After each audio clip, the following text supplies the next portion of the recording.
Hey everyone, welcome back to Brownlow Books. It is Monday. You get a book review. Today we are gonna talk about ejaculation.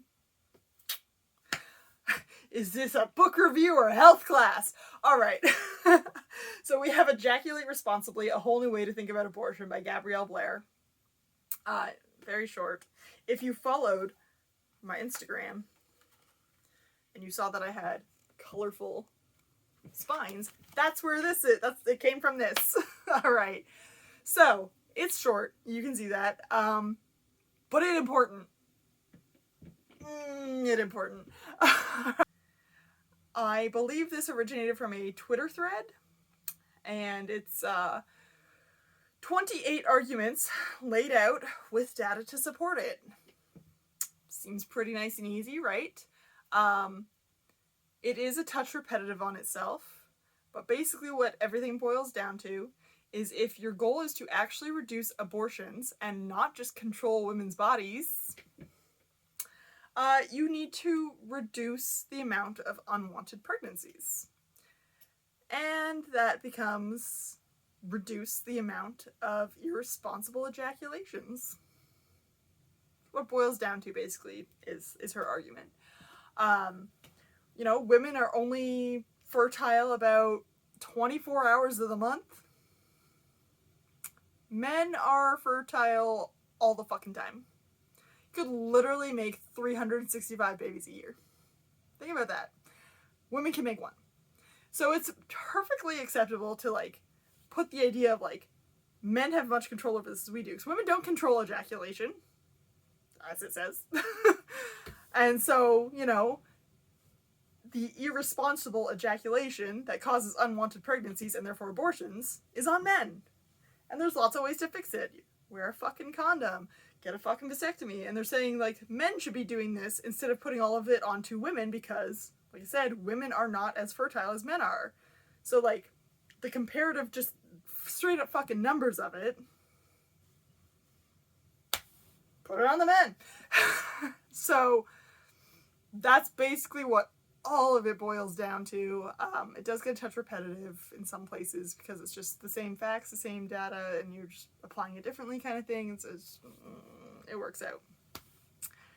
Now, I went on to Goodreads and I read some reviews. And I had a good laugh at some of them. So most of the really low 2 1-star reviews were from men, but not all of them were from men. And not all men gave low reviews. Some men gave 4 or 5 stars. And they were like, oh my god. And I'm like, you see it. Good. What are we gonna do? Hashtag not all men. No tall men. Losing my fucking mind. So yeah, I mean, it was concise and laid out with a tiny bit repetitive things where I was just like, there was a lot of arguments in the fucking reviews that were like, well, it takes 2 to tango. And I'm like, there's lots of reasons that an unwanted pregnancy would occur. Those are none of your reasons why women would want an abortion. Just leave her the fuck alone, because abortion is fucking healthcare. That's that. Don't fucking argue with me. I got a fucking bachelor's in women's studies. Ugh.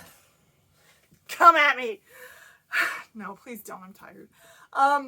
My favorite review that I found, though, my absolute favorite review. This book's a little too feminist.